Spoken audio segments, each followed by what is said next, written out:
Good morning, everyone. My name is Godfrey, and I'll be conducting today's training on the ZKBiosecurity, which is a continuation of our Tuesday session of the ZKBiosecurity software.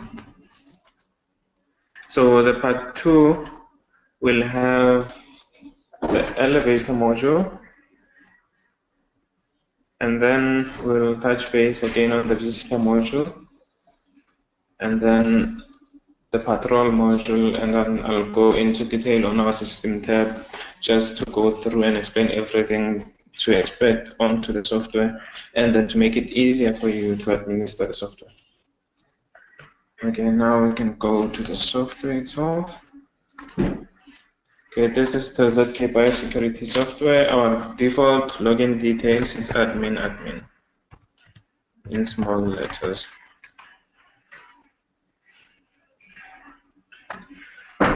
Okay, so I'll start by recapping our personnel function, since this is the most important part of the ZKBiosecurity, because the personnel that you're going to be using under the elevator modules, in fact, almost all the modules in biosecurity, you are all added under your personnel module here. So I have already added 3 personnel. In order for you to add a new personnel here, you first need to create a department, and then you can create a new department by clicking the new button here, and then each department needs to have its department number, and the number cannot be repetitive, so you need to create a unique number, and then the department needs to have a name.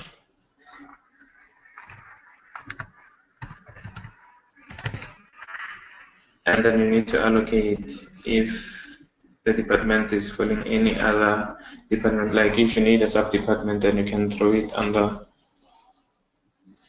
the finance department just to make it a sub-department.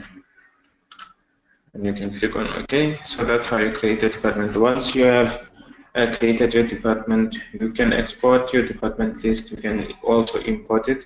Like for instance, if you need the client populated departments themselves, then you can actually export the Excel spreadsheet and then send it to the client. The client can populate it for you, and then you just import.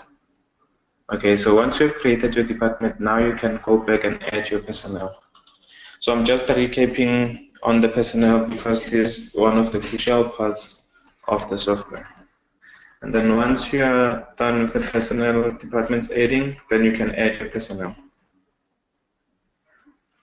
And then you need to allocate the personnel ID, and then you allocate them to their respective department.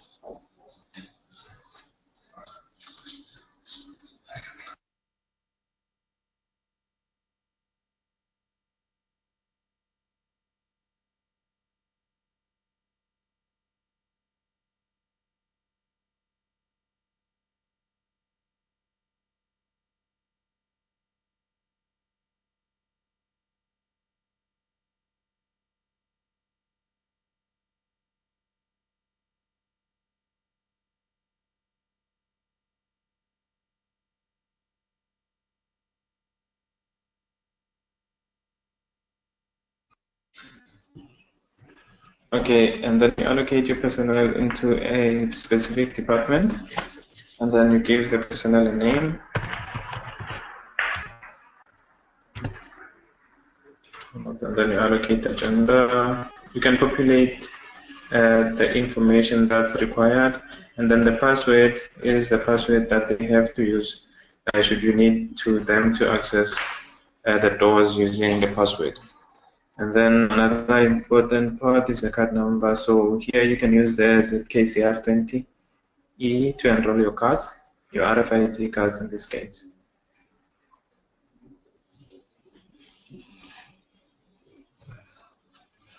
The RFID cards. And then for your fingerprint registration, you require the ZK4500, so you can just click on register fingerprint, and then you select the finger that you need to register there.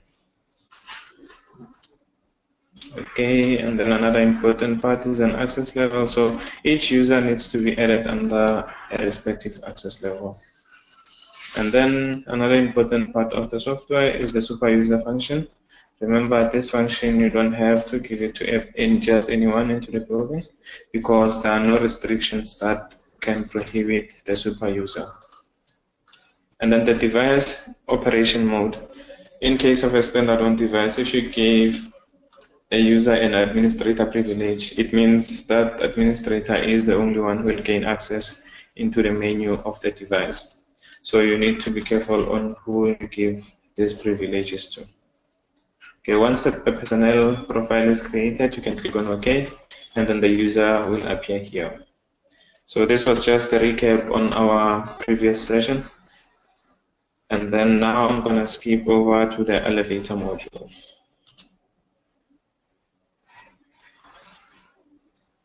Okay, this is our elevator module.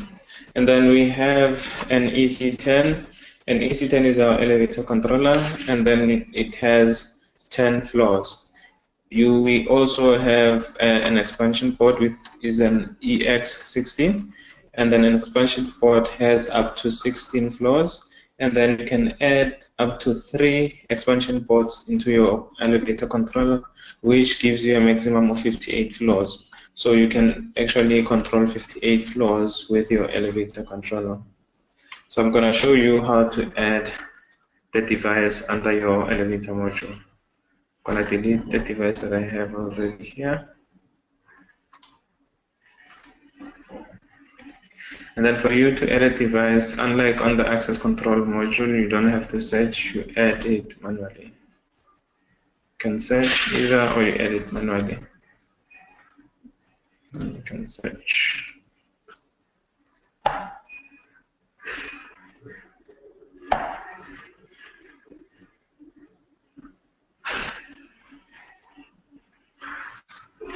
It picks up an EC10, and then it allows you to modify the IP address of the device. Then you can just click on add, and then remember the IP address of the device needs to be in the same range as your PC's IP, and then not forgetting your firewall exception of the software, and then your antivirus, since it blocks the communication between the software and the device.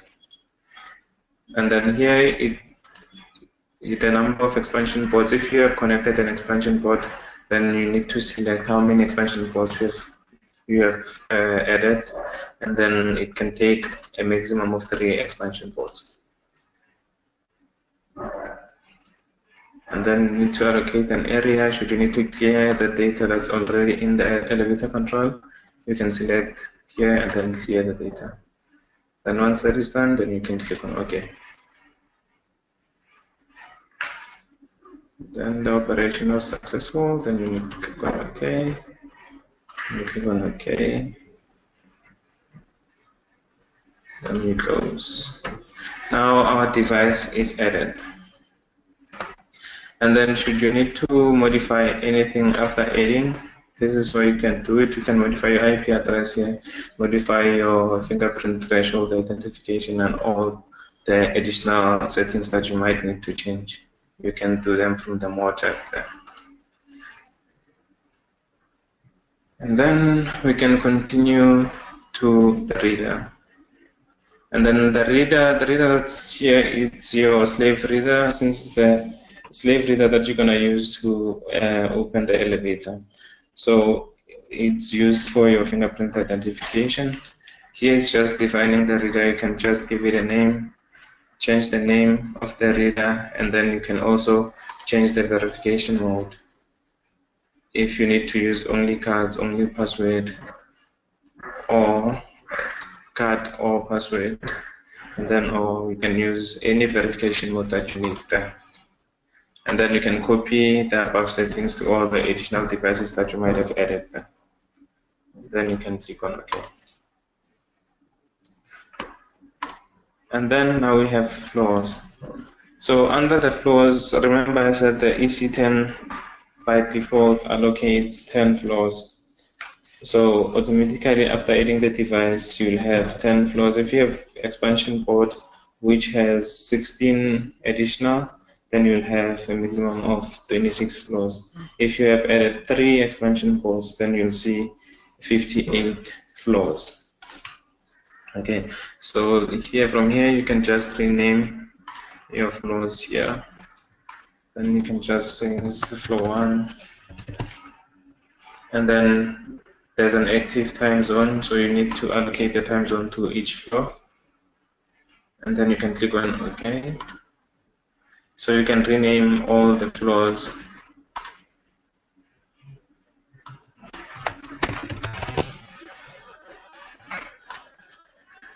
You can rename all the floors, and then should you need to remotely open and then remotely lock the elevator, you can do it from the software directly. And then we can move over to our auxiliary inputs. On the auxiliary input on the EC10 is the same. It works the same way as the auxiliary input on our access control. So this is where you connect your breakers unit. You can connect either a breakers unit or a siren button onto your auxiliaries. So the elevator controller also has the auxiliary input. So you can use your auxiliary input to connect it directly on the elevator control. Then we can move over to the event types. And then all the event types that are listed below, those are the events that can occur on the software. And then as you can see, the green ones, these are normal events. And then we have the exception events, the orange ones. And then we have the alarm, which is the red. Then we can go to device monitoring. Under device monitoring, this tab allows you to see when your device is online and offline, and then if it has some pending tasks that it needs to complete, you'll see the command list. If it's greater than 0, it means there are commands that are currently being processed by the device. And then if the text changes to red, then it means the device is offline. So this is what you can check. This is very important for you to check in monitoring your device. And then under real-time monitoring, this you see the real-time transactions. If someone verifies on the controller, it will pop up automatically there under real-time monitoring. Now we can move over to access, elevator, and then we have time zones. So under your time zone tab, it allows you to create a time zone where you allow your users as to from what time they can access the elevator, and then from what time they cannot access the elevator. So you can just click on new to add a new time zone. So if you need your users to only gain access between 6 in the morning and 6 in the afternoon, then that's how you do it. You set it up there, then you can copy all the settings to other weekdays. And then should you need it also on Saturday and Sunday, then you can just manually enter them there. And then as for your holidays as well, you can just add your time zone for your holidays. Then you need to give your time zone a name. Let's say 1 hours. And then you click on OK. Now your time zone is successfully created.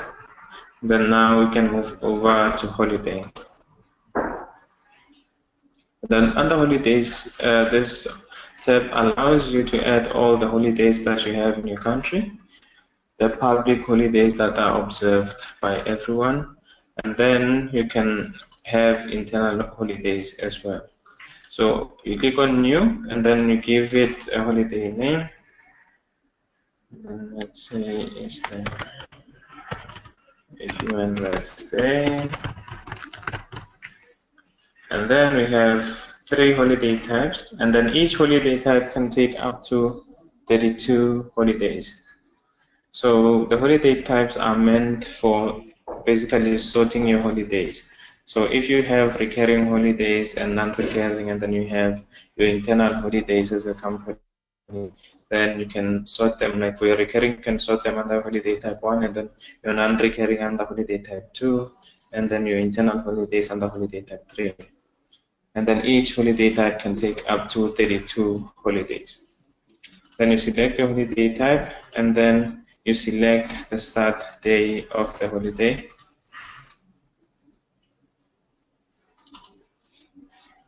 And you can just select the start day and the end day, and the end day of the holiday rather.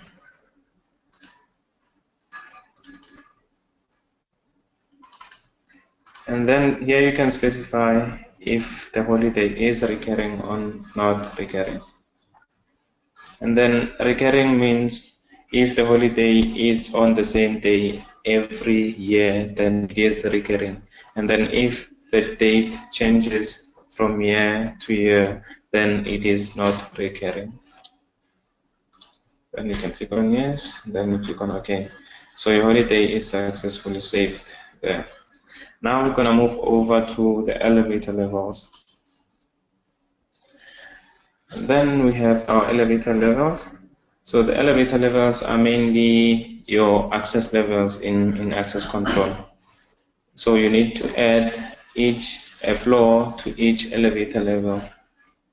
Then you can click on add, and then you select each floor, then you add a floor. So you can choose to have more than one floor on each elevator level, or you can have one floor. It's entirely up to you. So after adding your floors, now you're gonna set up your access via the levels. So in this case, you add your personnel onto their respective access levels. Then you can click on if you need who do you need to have access onto your first floor, and then you can add all those personnel under the first floor, and then on the second floor you can add the personnel that you require on the second floor, and so on and so on. And then the access by personnel is mainly the same thing as the access by level, but it's just twisted around. So in this case, you are adding the levels onto the personnel, and then here you are adding the personnel onto the levels. And then for your group departments, like adding an access level for a specific department, let's say finance department is at floor 1, then you can add floor 1 for finance department. And then for the sales departments on floor 2, then you can give the sales department floor 2. And then remember another important thing, the EC10 does not override the elevator itself. It's just a limits access to certain floors. Like if you have restrictions on which floor, on your floors, then the EC10 is the perfect solution for you, because it's going to allow you to have those restrictions into the floor. So if the user is not added to have access to floor 10, that user will not gain access to floor 10. So they'll only get access to the floors that they are given access to. Okay, and then now we can move over to your global linkage. And then under our global linkages, the linkage is still the same as on our access control module. You create a module, a linkage. If you have added your breakers unit, then you can create a linkage here. Then the linkage, you need to give it a name, linkage 1, and then the linkage to be activated, it requires a condition or a trigger point. What will trigger the linkage there? For instance, if you are using your auxiliary inputs there, then it's if your auxiliary input is shorted, then that will be your trigger condition, in this case for your break gas unit. And then you can add your input point. Your input point is your device, which is an EC10 in this case, and you click on OK. And then now you need to add your output. And then your output, you can move all the floors. Then you click on OK. And then now the action type. What must be the action that the controller takes when the auxiliary input is shorted? Then you can choose on normally open. If it's a breakers unit, you need your elevator to open so that no one can be stuck in the building. So you can just set it up on the normal open. And then you can also link your video footages onto your breakers so that you can see a video pop up, and the software can also record a video that's 30 seconds long, and then you can increase the seconds there, and then it can also capture your snapshot. And then remember, for this function to work, you need to have added your IP cameras onto the software. And then we have the active time, and then the active time is basically a time zone that you need your linkage to be active on. So in this case, a fire alarm needs to be activated for 24 hours. And then we have an email. On the email, once a linkage is shorted, then the software automatically sends out an email to the registered email. And then we do have an SMS function for this, but it requires the software customization. So you need to send in an application if you need the SMS function here. And then we have the linkage voice prompts. This allows you to upload the voice prompts or a different siren sound that you can add here for your linkages. And then once you are done with the setup, your linkage is set up, then you can click on OK. And then your linkage will be saved. Then now we can move over to our parameters. And then under our parameters, we have the device module there, which the device software communication is obviously network. And then we have the types of getting transactions. So we have a periodic, and then you can set the time for obtaining your transactions.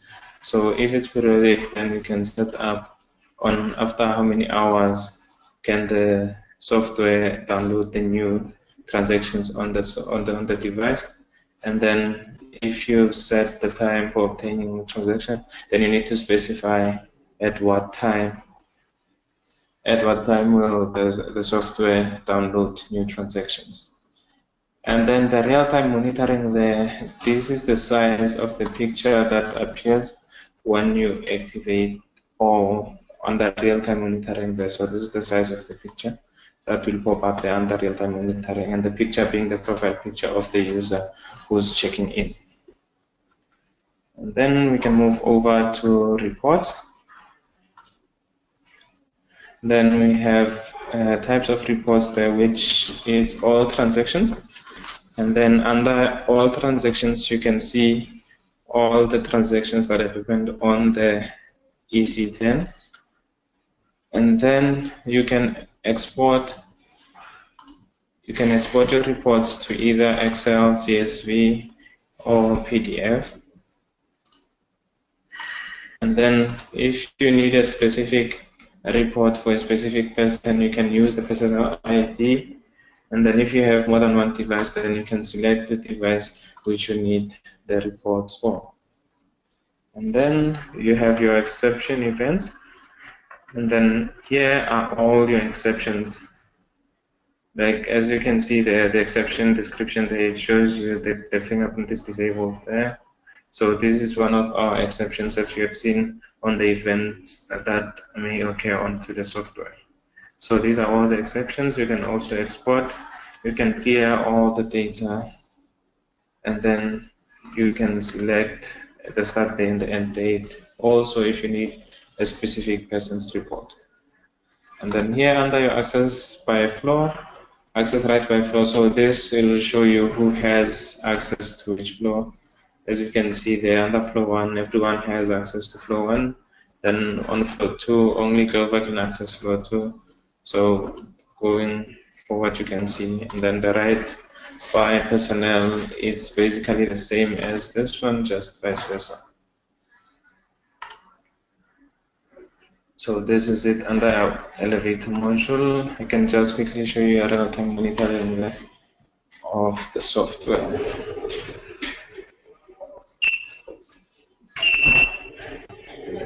So as you can see there, once you scan your fingerprint there, it shows the event point, which floor, and then the personal ID, also the name, and on which reader, and also the verification module there. So that's our real-time monitoring. So you can see all the transactions in real time. Okay, we are done with the elevator module. Now we have to move over to our visitor module.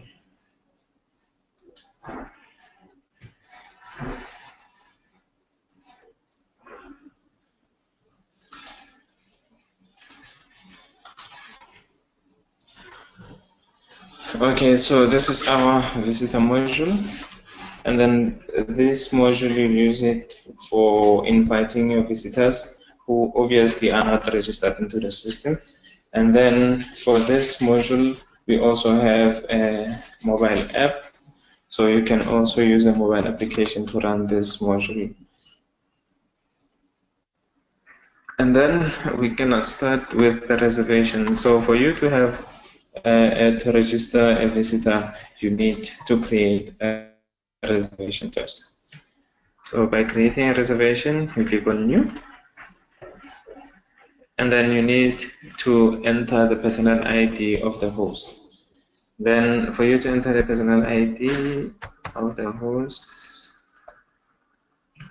and you can select the host is code-free, and then it automatically populates there, and then you use the certificate type is basically the identification of the visitor. Is the visitor gonna use an ID or a passport or a driver's license for his identification? And then you give out a certificate number, and then you specify a name of that visitor, the last name, and then you populate the mobile number, and then from which company is the visitor from, and then here you have your visit reasons. So you can add additional visit reasons, and then you can just select the reason, and then the visited date, and then which is the date the visitor will come in. Then once you have populated all this information, you can click on OK, and then in this way the reservation is created. Then when the visitor arrives at reception, the receptionist needs to register an entry of the visit, which in this case the receptionist will also have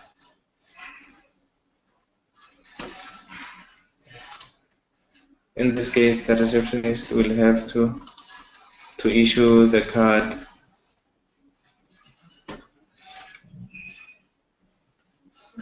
The receptionist will have to issue a card to the visitor. Then you can add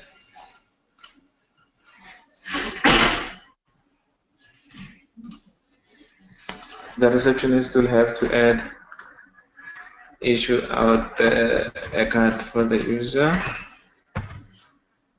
Then just select and then ZKTeco, visit present, which is an interview ID, certificate number.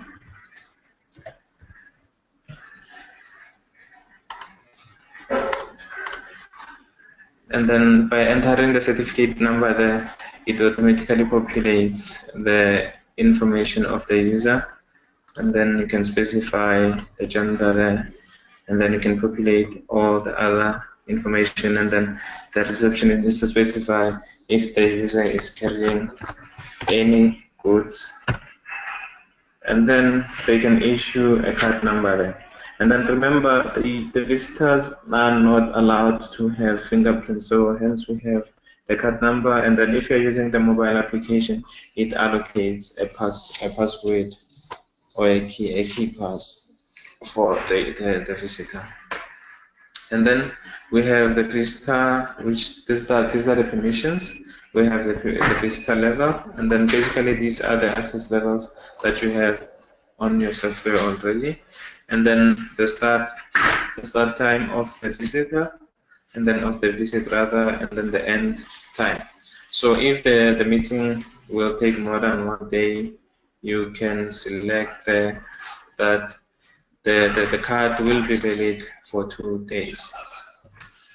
And then if you have your camera, a USB camera, you can capture a photo of the user, and then you can also scan the identity of the user there if you have the correct equipment to make this registration. And then once the reservation is created, the user will click on OK, and then it shows that it's succeeded, and then it shows all the details that you have entered there. Okay, so your visitor is created, and then issue the card. Then you click on visit.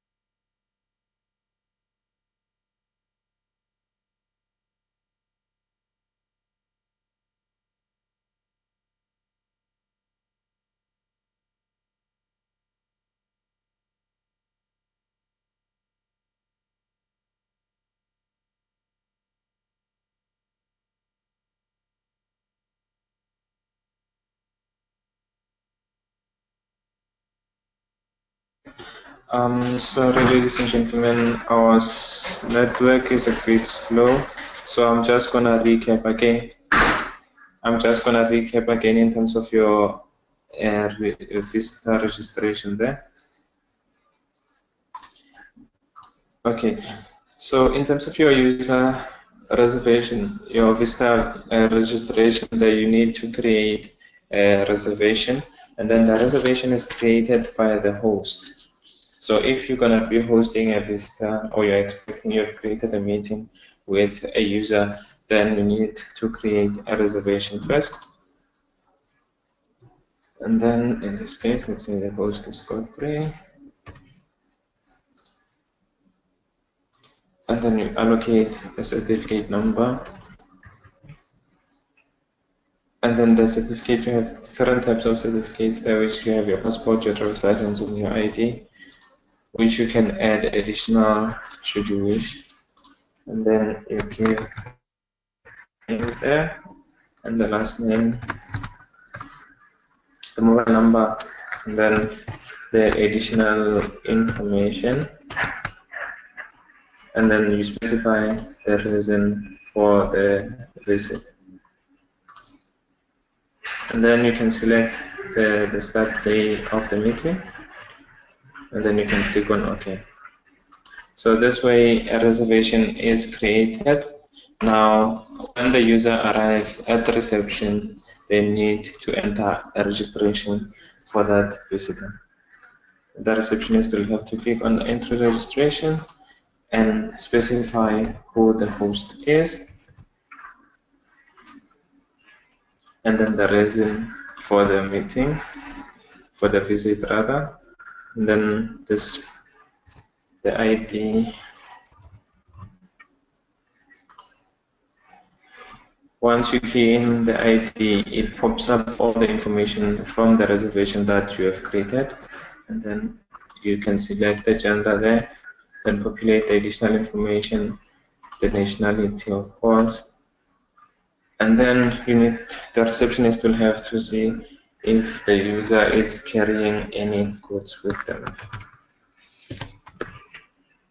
And then the receptionist can issue the card number, and then remember in this case the visitor is not allowed to use fingerprints, so they can only be issued cards.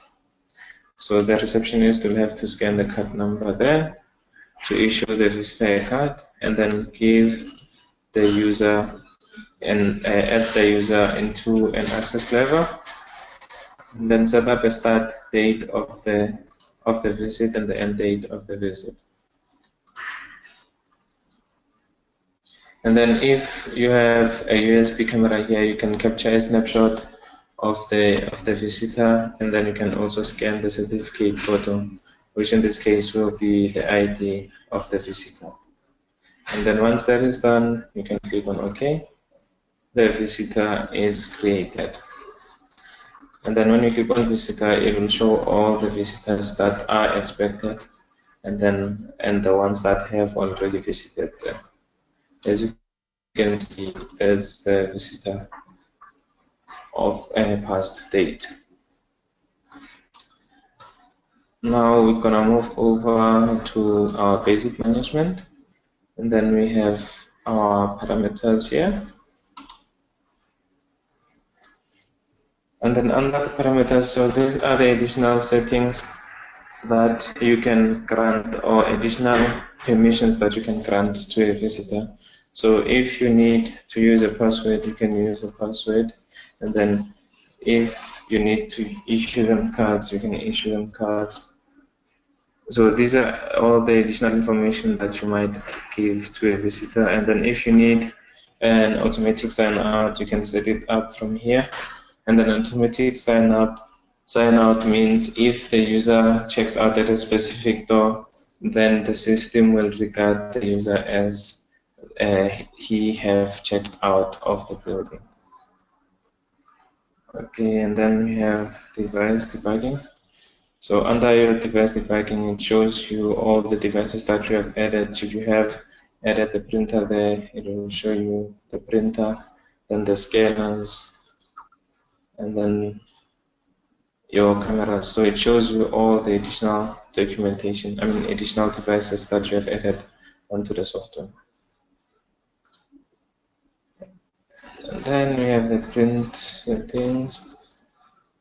So these are your printer settings there, onto which printer to use, and then this is the paper type, all the additional information that you need to set up on your printers there. And then we have the visitors level. On the visitor level, these are basically the access levels. So these can also be generated from your access control part. So if you have created access levels from the access control, they can easily be imported onto your visitor module. So you can just select an access level there, then you click on OK. So that access level is already added onto your visitor module, and then you can add a visitor onto that access level.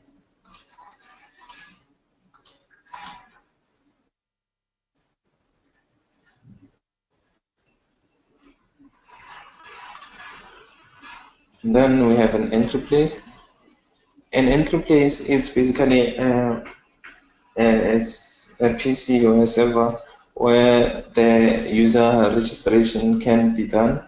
So this function requires, if you need to have more than one PC registering your visitor, this function requires a license.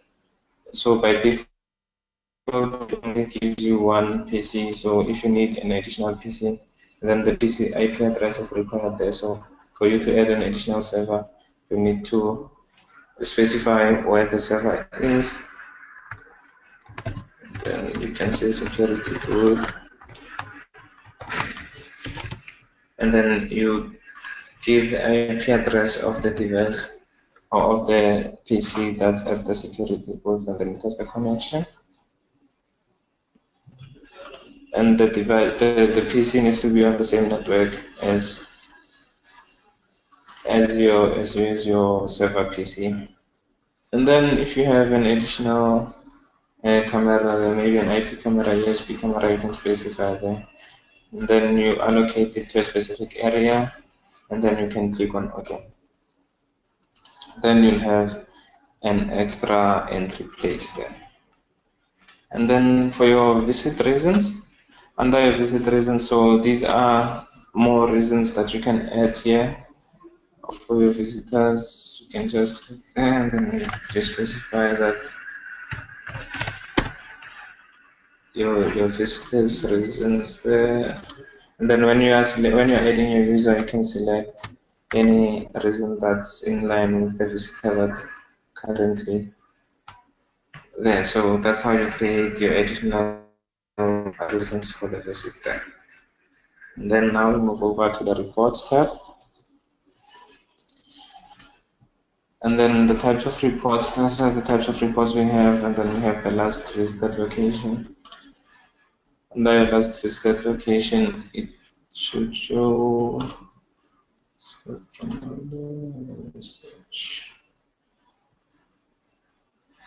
Okay, and then we have the history records there. So under the history records, it shows the number of visitors who have already visited.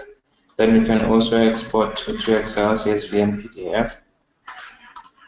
And then you can also view the charts. So here it shows you at which entry point it was used to register the users. And then it shows the visitor volume there and the top respondent. Yeah, so this is it in terms of our visitor module. Now we're gonna move over to our patrol module.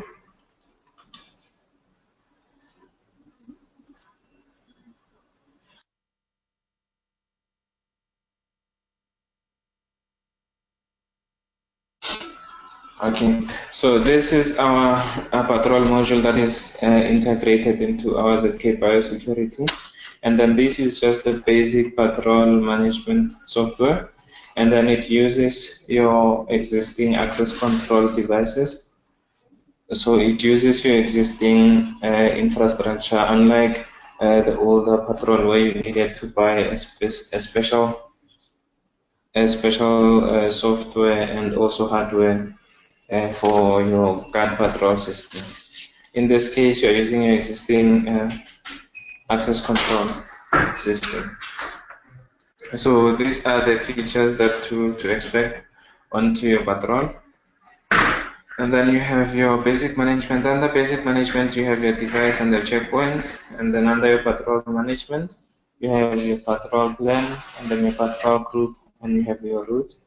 And then here you can also monitor in real time the patrol. Now we're gonna start with our basic management here. We have to add our devices first.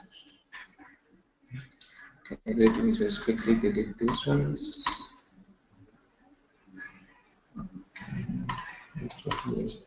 Okay, so basically, as you can see, the devices that we have here are the devices that we already have onto our access control module. Let's just quickly open our access control. Then you see the devices that we have here are exactly the same as the devices.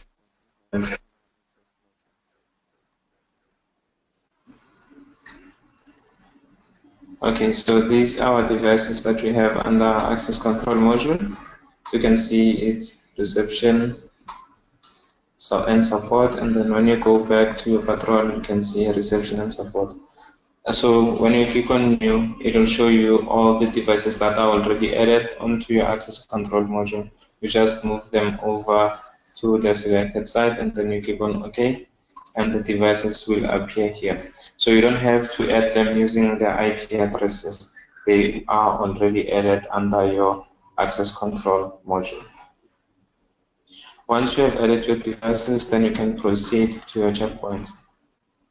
Your checkpoints are basically the points where the guards will be checking on. So for instance, if you have a reader at reception, the reader in finance, the reader in support, so all those offices or doors that have readers on can be your checkpoints. In this case, you need to add a new checkpoint. You click on new, and then you give it a checkpoint name. It's best to give it a name that is relative to a specific door. For instance, if the reader is on the boardroom door, then you can give it a boardroom name there, and then the device module is obviously our access control device, and then on which area it's on, and then the device name. So here you select on which device, then you select your device name, and then you select where can the user tag on the in reader or on the out reader. So for simple purposes, you always need to use the out reader, which in this case is, your in reader, which in this case it would be a reader on the outside of the door, not from the inside. And then you can specify the installation position of the door, of the reader rather. And then you click on OK, your checkpoint will be created.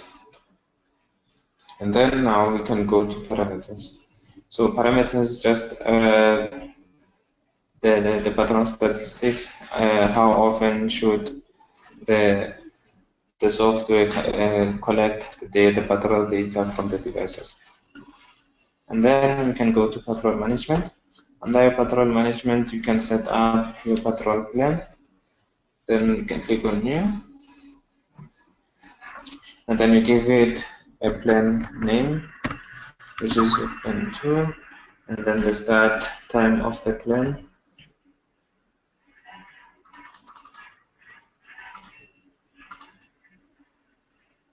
And then the end time.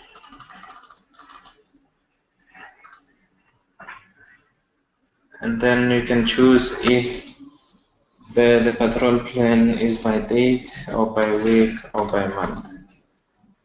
So you can select if it's by date or by week or by month. Then you click on new. And then now you have your patrol plan. So basically what the patrol plan means, it means from what time until what time can your guards conduct training, conduct their patrol. And then in this case, it can also take more than 24 hours. So if it crosses a day, it crosses over to the next day. So you need to just make sure that that setting is set up there. Then you can click on OK. Now your plan is in place, and then you have a patrol group. So basically under a patrol group, you can set up a group of guards to patrol on a certain plan. So if you create a group, then you need to specify who is on a certain group. Then you can click on new to add a group, and then you give it a name, group 2. And then under patrol mode, here you need to choose whether all of the users that are on the group should actually do the patrol at the same time. So if you have chosen the all verification, it's going to require all the users that are on the same group to verify before they can move over to the next point. So if it's any person, it means only either one of them can do the patrol. Then you can set up the remarks there, and then you can click on OK. So once you have your group, then you can add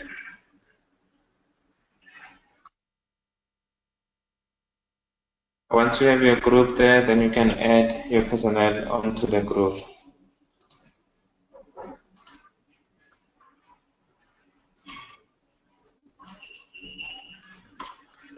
Now your patrol group is created. Once your group is created, then you set up your patrol route. And then you click on new to add a new route, and then you give it a name. Okay. And then the plan, we're gonna give it plan 2, and the limited time. So the limited time, it's how long the patrol should take place. Like if the guards are doing the rounds, how long must each guard take before he completes his round? So in this case, we can just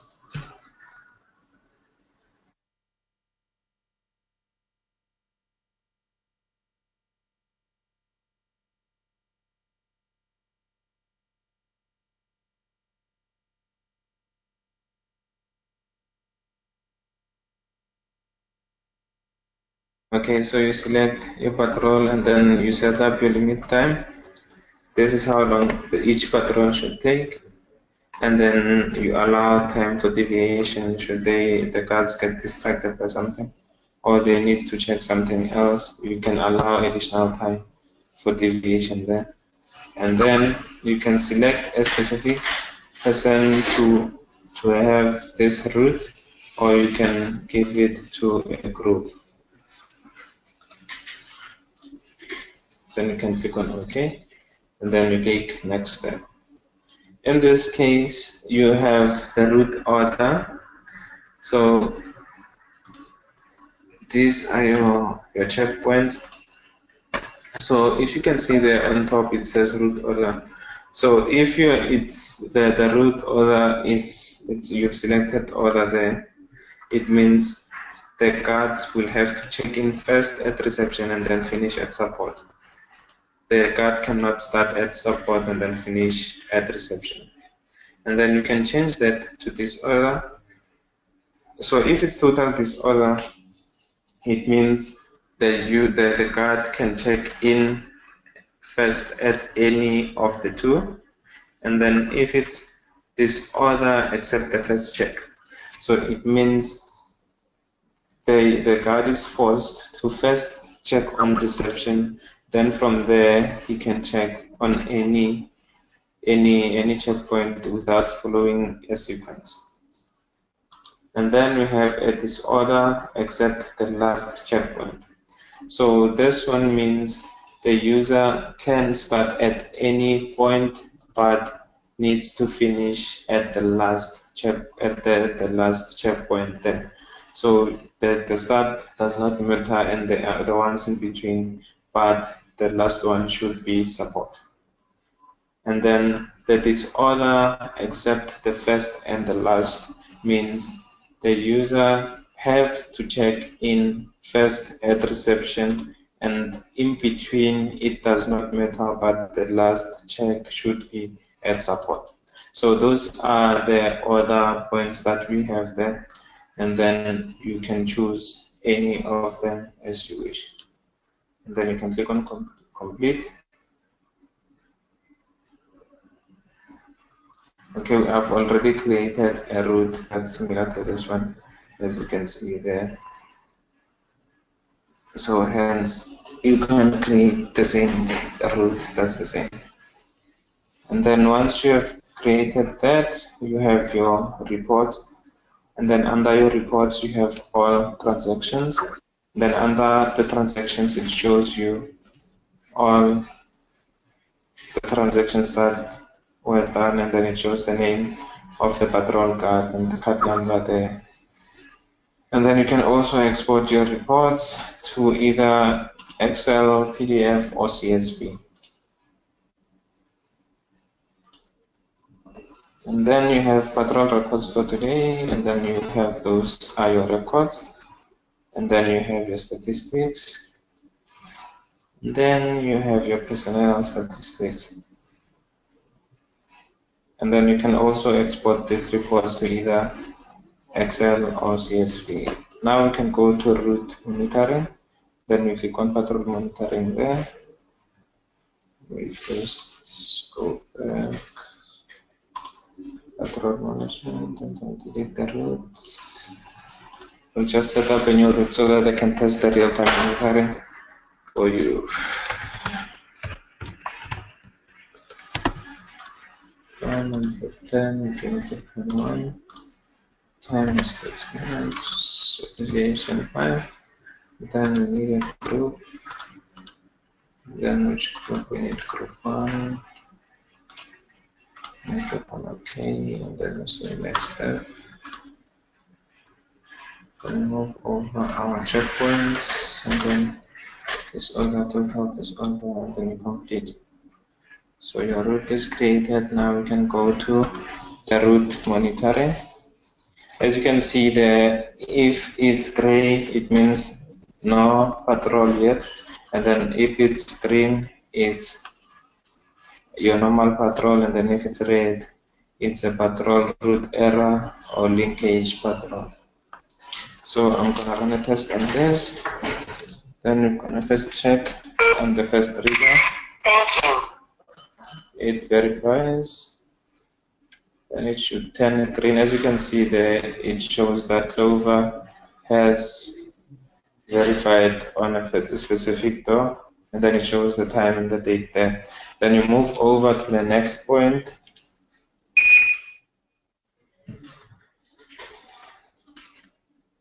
And then you wait for support.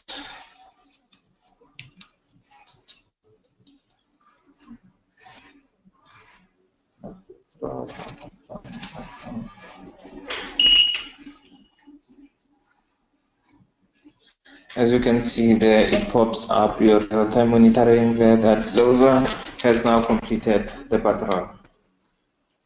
So this is it on our ZK patrol module, and then your real-time monitoring there. So if you have more than one checkpoint, it will list all your checkpoints there, depending on the order or the sequence of your patrol routes, then it will show them here under your patrol monitoring. So if there's any errors or the user started at the wrong patrol checkpoint, then the point will be in red. Okay, so this concludes our patrol module. Now I'm moving over to our system module.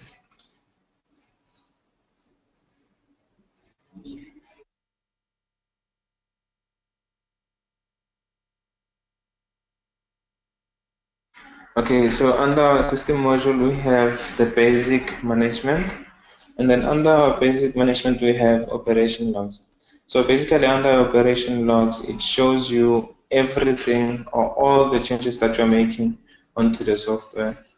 And then it shows the details also. As you can see that it has the operation user as you saw, the user has logged in as admin. And then the operation time and the operation IP there. And then it also shows you which module and then what was the subject or the object that was done onto the software. So this is basically keeping track of all the users or the transactions that are going through on the software. So if a user is deleted, then you can just see when and where and who deleted that transaction or that user there. Now we're going to move over to our database management. And then our database management, there we have, that's our backup file folder. That's the part where our backups are stored. So should you wish to change it, you can change it also here. And then you can back up your database immediately, or you can set up a scheduled backup. So this software, the nice thing about it, it does an automated backup. So you can select from what time, from when can it start doing the verification, I mean the backup, and then the frequency thereof. So if you need the software to do a backup after every 1 day, then you can select after every 3 days, you can select 3 days, and then after every 7 days, or on a monthly basis. So you can select the frequency of your database backup there. Then now we can move over to area settings. So basically under your area settings, these are the areas that your devices are placed in. For instance, let's say you have different buildings around the country, and then remember biosecurity is a web-based solution, so you can actually add devices from anywhere in the country. And then you can just edit this one, and then it's area number 2, and then you give it a name. Then you say this one, the area is in Pretoria.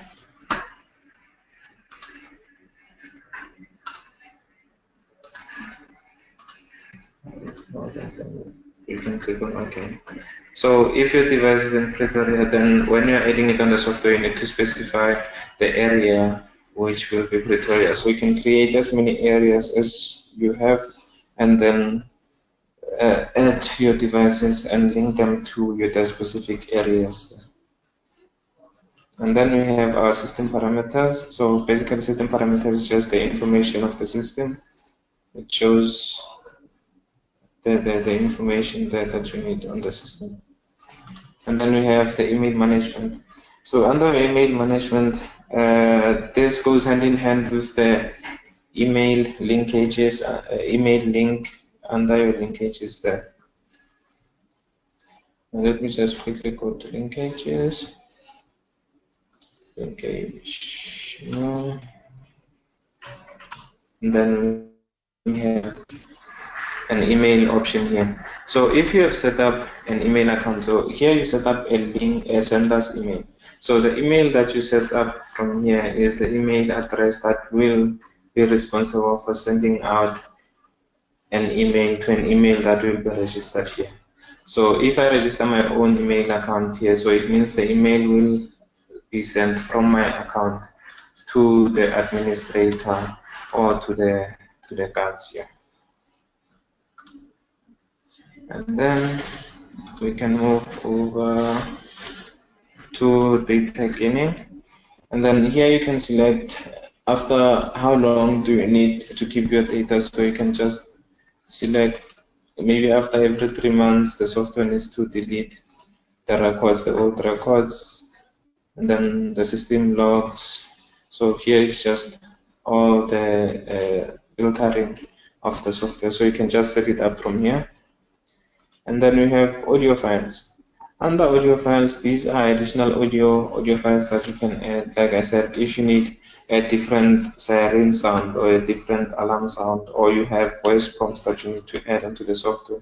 So under audio files, it allows you to import those audio files.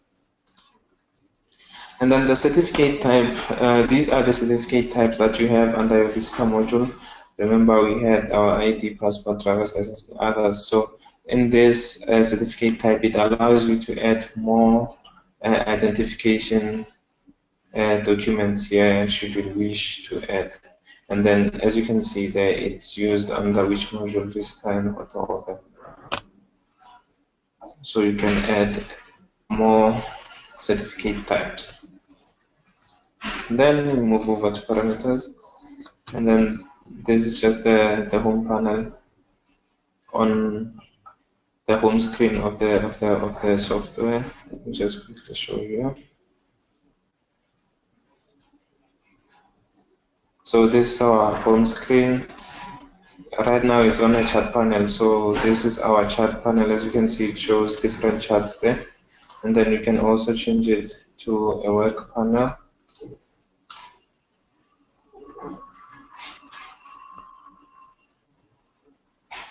What is the work panel? Yeah, so those are the different parameters that we have. And then now we have the authority management. So the authority management, this allows you to create users, different users who can gain access into the software. And so now you first need to create a role. And then after you create a role, then you can create a user. And then now let's quickly create a role. So this role, let's say, is a receptionist.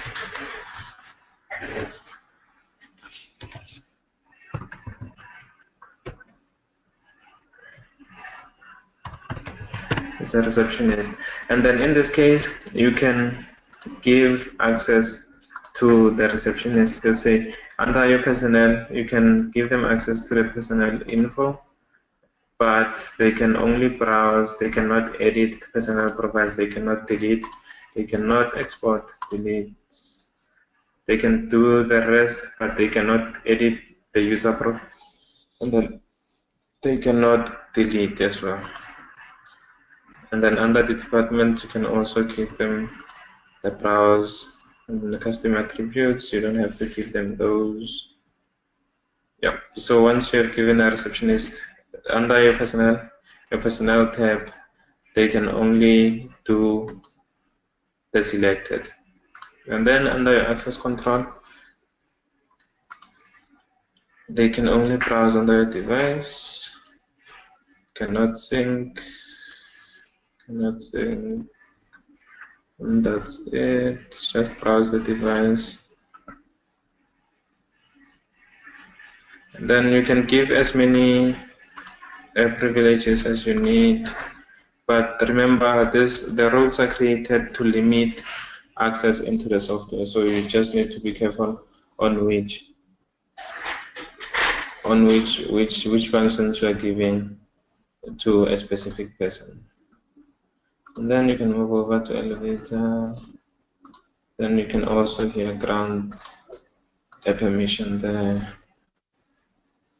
And then once you have done with your role, you can save.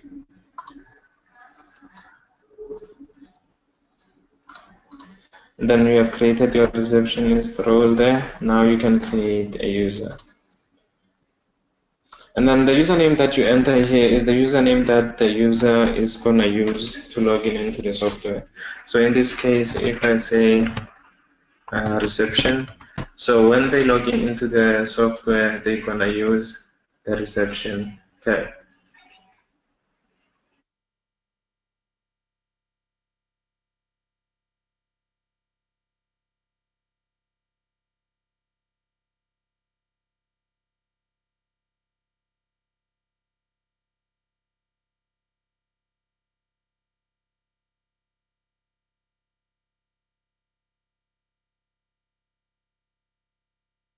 So reception will be the username to log in, and then you can allocate a password, and then you confirm the password,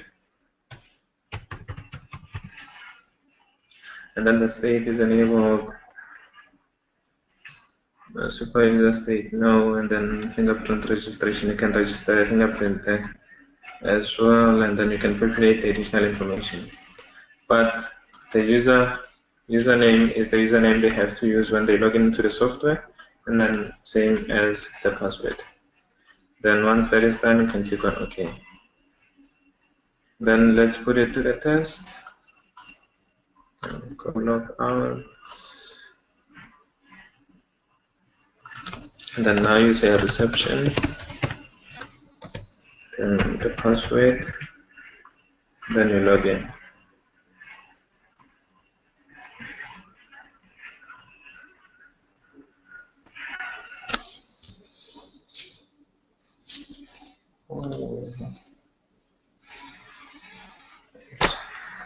Oh, it seems like seems like I didn't give out the privileges there. Let me just quickly log out again.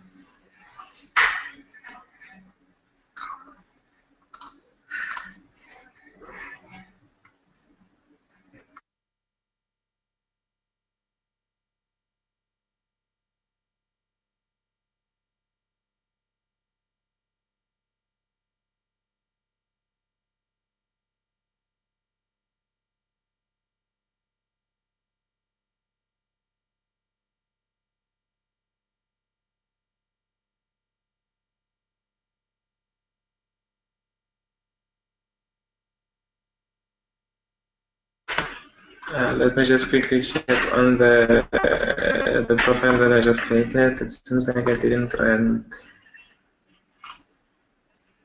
permission to the user, but it's there.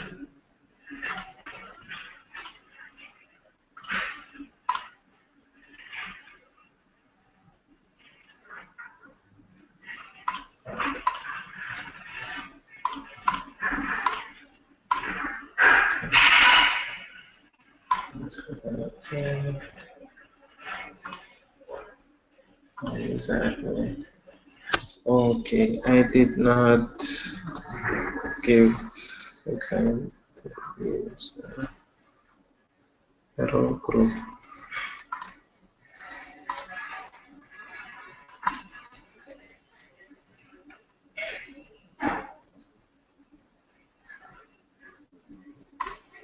Okay, I have first to create a role group, then give it a name, reception, and then you assign the role, the receptionist. Then we click on OK, the parent, its entry guides, the group description.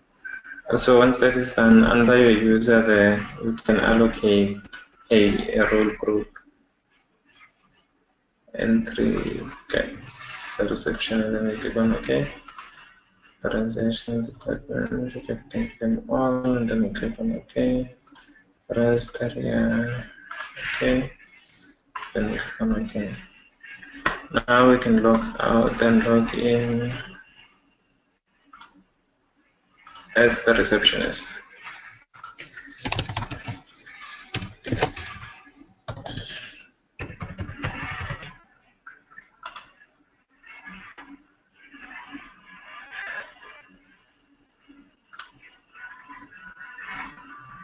Now, as you can see, the access is limited to this user. You can only see only the selected few. As you can see the device, but they cannot edit or delete the device. They can see the device monitoring and real-time monitoring, but they cannot make any changes onto the software. So this is how you can limit access of the users onto your software.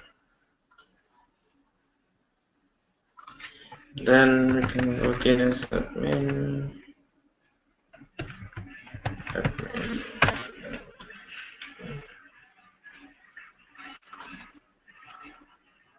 Okay, so after you are done with the user registration, and then we have your client register. And then the client register is basically, we have the ZKBiosecurity mobile app, so you can actually monitor your biosecurity on your mobile phone using the mobile application. So you first need to register the users here. The registration code there is generated automatically by the software. As you can see, that's the registration code. The software generates it by default there. And then you're gonna use the registration code or the QPR when you are linking your biosecurity mobile application to your biosecurity app. And then we can move over to communication, and then here we have the device commands. So this also are the commands, everything that you update on the software affecting the devices, it will show you all the details there. And then if the transaction was successful or it did not complete. And then we have extended management. So the LED device, this for your LED screens. If you have an LED screen to display a specific message on your LED screen, then you can add your LED screen under this tab. You can click on new, and then you allocate all the necessary information, the screen width, the height, and then the block number set. So this concludes our training for today on the ZK Biosecurity Part 2. We have touched base on our elevator, visitor, and the patrol module. This brings to conclusion of our training today. All the questions can be sent through on the webinar there, and then if you have additional questions, you can just forward them to the support@ZKTeco.co.za, and then for grover.fang@ZKTeco.com. But you can only send to Grover regarding today's training if it has anything to do with any support or any sales inquiries. Please send your request to support@ZKTeco.co.za or at sales@ZKTeco.co.za. And then that's our technical support line, so you can just call in and ask for our support technicians. They are ready, and then they'll be able to answer all your questions. I'll answer as many questions as I can, as I'll keep the session alive for questions until 11:30. Thank you.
Hello, I can see a lot of questions regarding the ZK biosecurity integrated with the attendance, coming attendance version.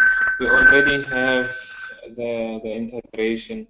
It's just that not launched yet. So hopefully it will be launched next year, early next year. Thank you.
Hello, this has come to an end of our session.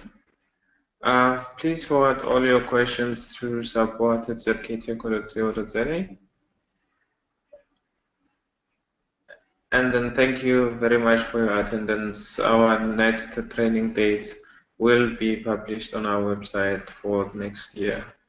Thank you very much. Bye.